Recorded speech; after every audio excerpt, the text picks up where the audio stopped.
अंततः हम लंका पहुंच गए। जय श्री राम, जय श्री राम। अब आज्ञा दीजिए भैया, इस पापी नगरी को ध्वस्त करने के लिए अब और प्रतीक्षा नहीं कर पा रहा हूं मैं।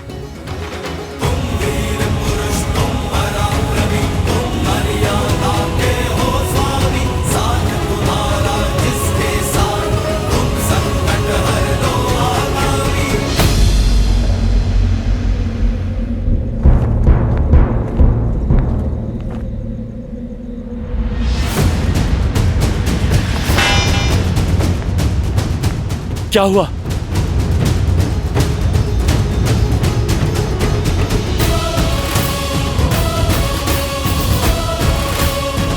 ये कोई छोटी मोटी टुकड़ी नहीं, बहुत बड़ी सेना है। असंभव। 100 योजन पार करके ये कैसे आ गए? अब क्या करें? करना क्या है? महाराज को सूचना देनी होगी।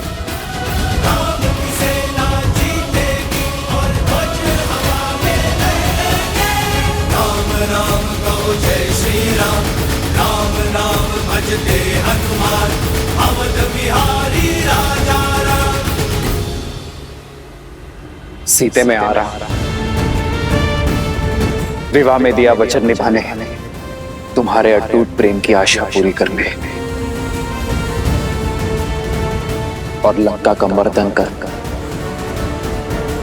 रावण को तुम्हारे हरण का दंड देने।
नहीं,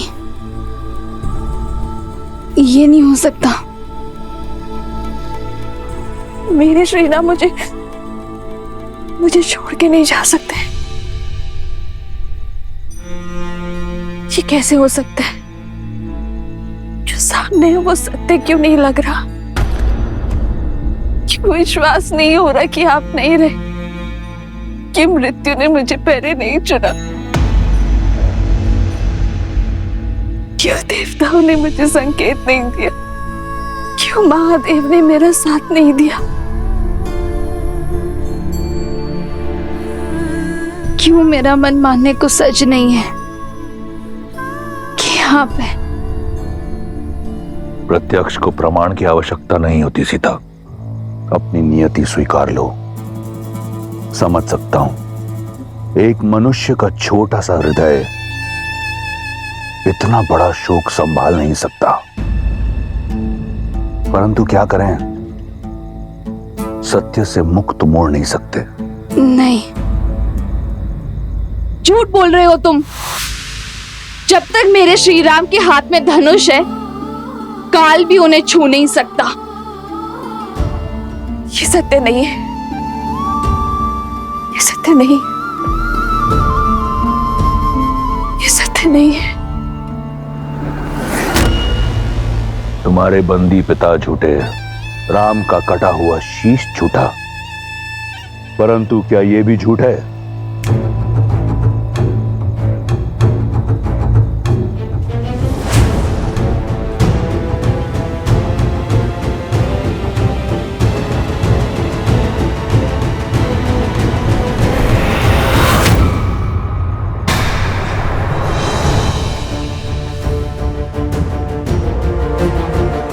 इस धनुष को तो पहचानती हो ना?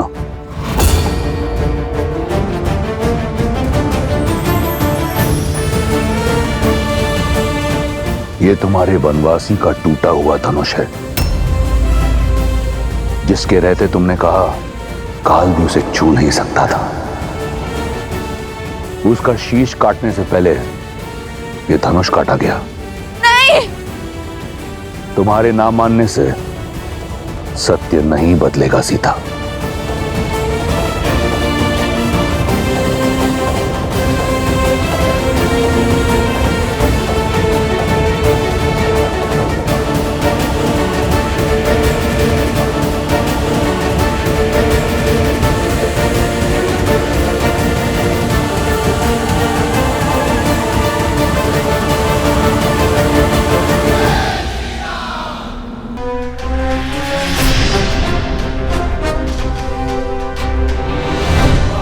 सुना नहीं?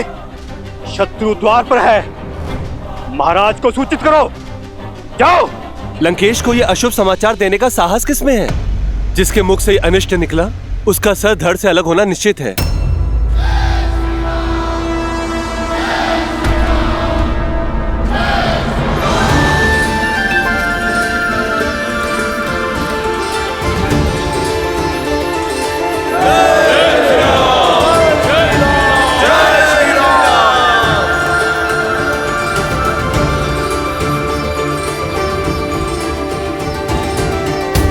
उस चोटी से हम संपूर्ण लंका को देख पाएंगे।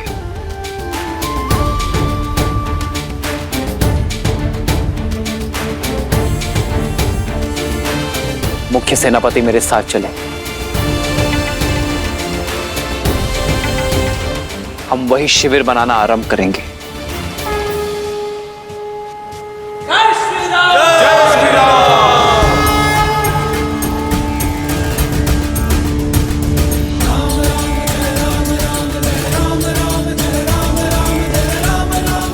सवाल क्या लक्ष्मण? जी भैया।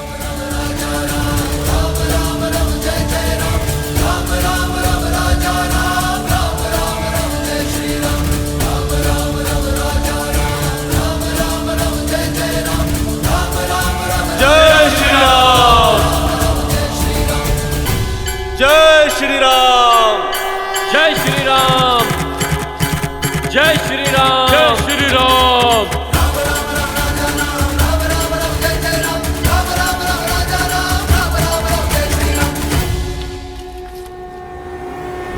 महाराज कदाचित दया करते और तुम इसी क्षण उनके पास सूचना लेकर नहीं गए तो तुम्हारा सर धड़ से मैं अलग करूंगा। जाओ।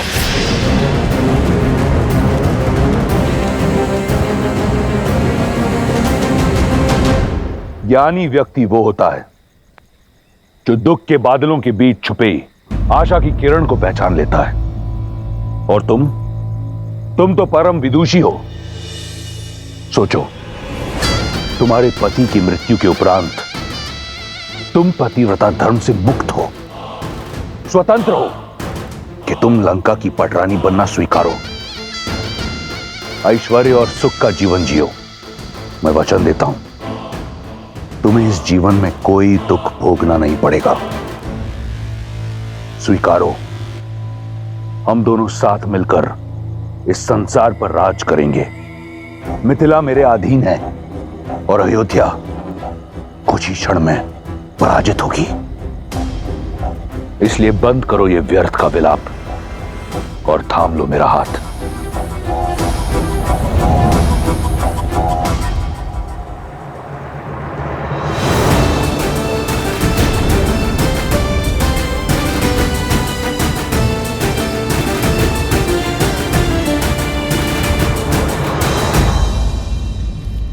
महाराज, महाराज, अभयदान। राम और उसकी सेना लंका तट तक पहुंच चुके हैं।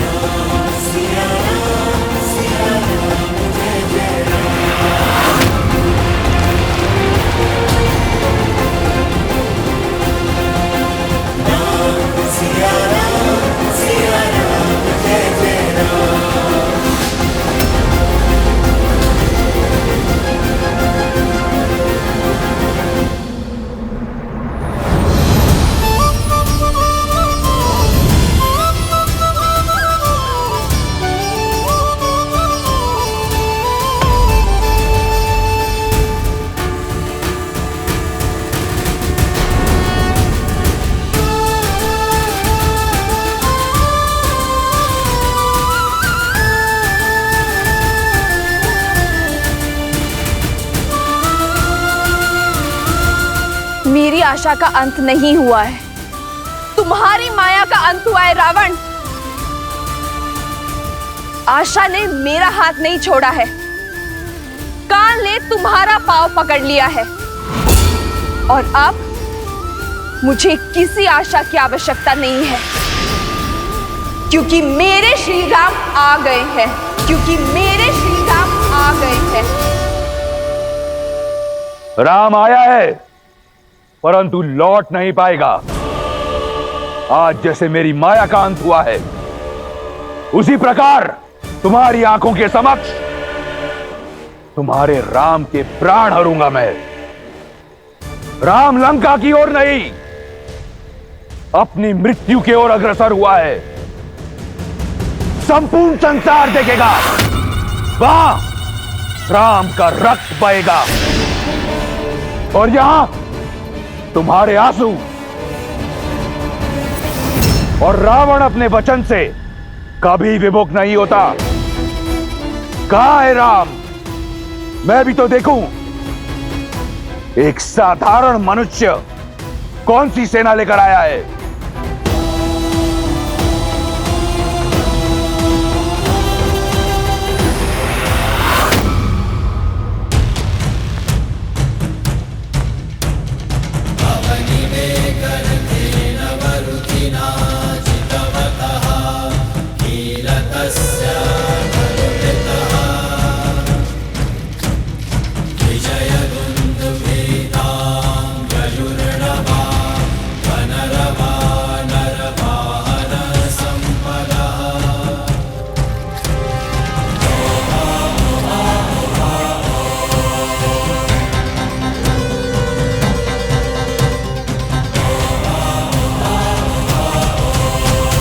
राम यहां आया नहीं, लाया गया है। मेरे विश्वासघाती भाई द्वारा। जानते हो शुक, विभीषण कहा करता था कि मैं उसके पिता समान हूं। देखो, आज अपने पिता समान भाई को छोड़ एक अनजान सन्यासी के चरणों में पड़ा है। राम के शिविर के बारे में जानने के लिए मैंने कई गुप्तचर भेजे, परंतु लंका के बारे में जानने के लिए राम को किसी गुप्तचर की आवश्यकता नहीं। लंका का हर भेद, हर निर्बलता बताएगा वो लंका का भेदी। तुम तो राम के शिविर को जानते हो। जी महाराज। बताओ ये सब कौन है? महाराज, वो जो वल्कल वेश में जटा के साथ बलिष्ठ भुजाओं वाला गौर वरुण वीर है, वो राम का अनुज लक्ष्मण है महाराज। परिचय मांगा है, निबंध मत सुनाओ, संक्षिप्त में बताओ। जी महाराज। और वो वानरों में सबसे अलग दिखने वाला पवन पुत्र हनुमान। जानता हूं, उसे जानता हूं। और वो वानर राज सुग्रीव महाराज, महाबली बाली का अनुज, इस समय किष्किंधा का राजा। मूर्ख, राजपाट त्याग कर मृत्यु से आलिंगन करने चला है। और वो नल और नील है, इन दोनों ने ही ये सेतु बनाया है महाराज। और वो बाली का पुत्र अंगद। तो राम ने अपनी सेना में बालक भी जोड़ रखे हैं। और वो जामवंत महाऋषि, सतयुग से जीवित चिरंजीवी देवासुर संग। बूढ़ा है, आगे बढ़ो। और वो हनुमान के पिता केसरी। दो बूढ़े, कुछ बालक, कुछ मूर्ख वानर सहित दो वनवासी और एक विश्वासघाती रावण के समक्ष खड़े होकर उसे परास्त करने चले आए। राम कहां है? दिखाई नहीं देता। वो वहां।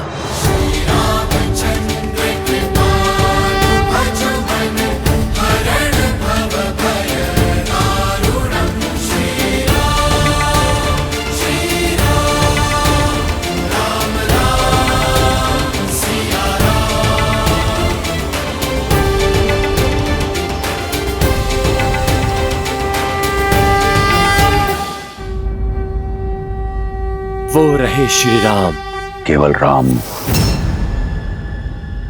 आज मेरा मन नहीं है रक्त बहाने का, अन्यथा तुम्हारे प्राण हर लेता। ये तुम्हारी अंतिम चेतावनी है शुक। लंका में तुम्हारा स्वागत है राम।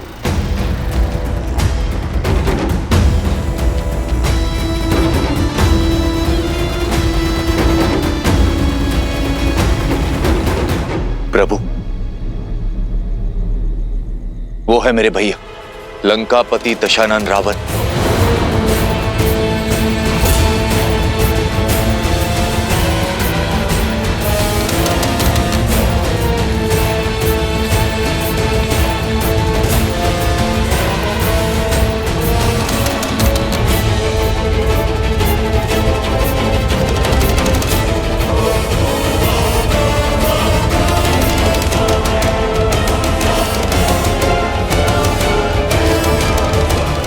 लंकेश ने कहा है कि मित्रता अपनी बराबरी के लोगों के साथ होनी चाहिए और लंका के राजा की मित्रता को स्वीकारिए और इस वनवासी का साथ छोड़ दीजिए। तो ये है रावण।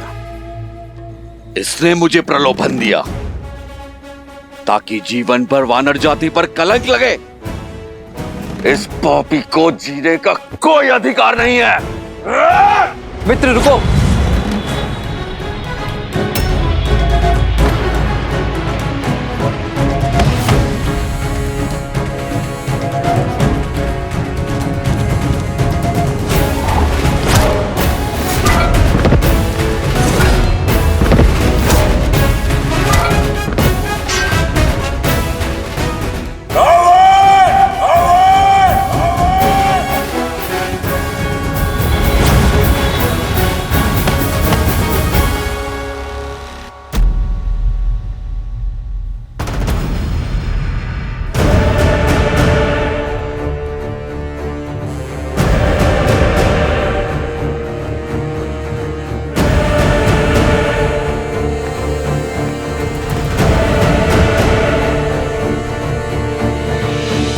सत्य में वानर ही हो, बिना निमंत्रण कहीं भी पहुंचने का अभ्यास है तुम्हारी जाति को। काल भी बिना निमंत्रण के ही पहुंचता है पापी।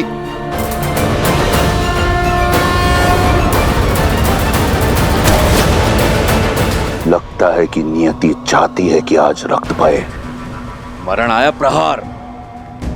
सुग्रीव हूं मैं, उस महाबली बाली का भाई जिसने तुम्हें 6 महीने तक अपनी बगल में दबा के रखा हुआ था। मैं तुमसे खेलूंगा नहीं, तेरे घृणित खेल का अंत करूंगा।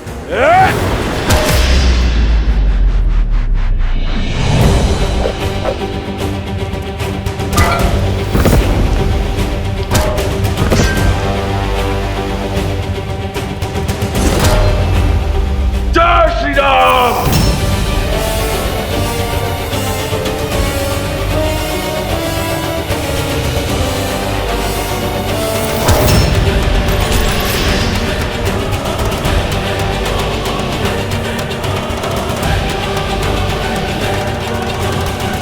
तुमने अपना परिचय दे दिया वानर, अब मेरा परिचय जानो।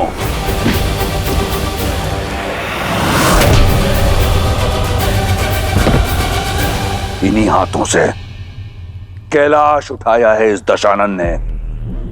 वीर अपना परिचय वार के बाद देता है। राक्षस हूं मैं, रक्ष राज रावण।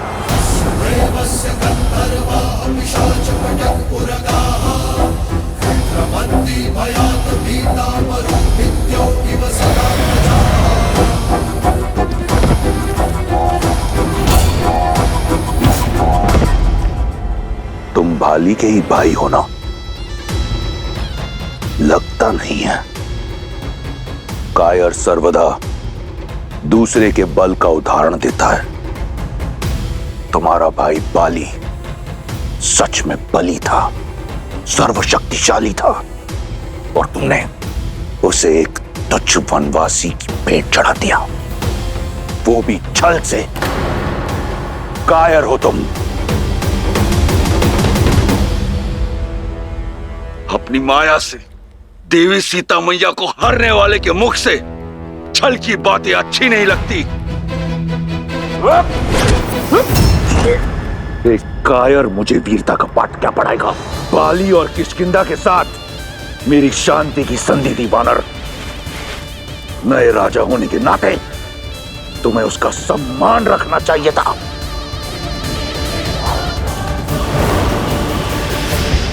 जो राक्षस नारी का सम्मान ना करे उसका कैसा सम्मान? आज श्री राम का ऋण उतार दूंगा। ऋण तो मैं उठाऊंगा, बाली की मित्रता का। ये राक्षस तुम्हारा और तुम्हारे राम का नाश करेगा। स्वर्ग जैसी तुम्हारी किष्किंधा को नरक बना देगा, स्मशान बना देगा। और सीता की भांति रूमा मेरी होगी, रक्ष विवाह करूंगा उससे।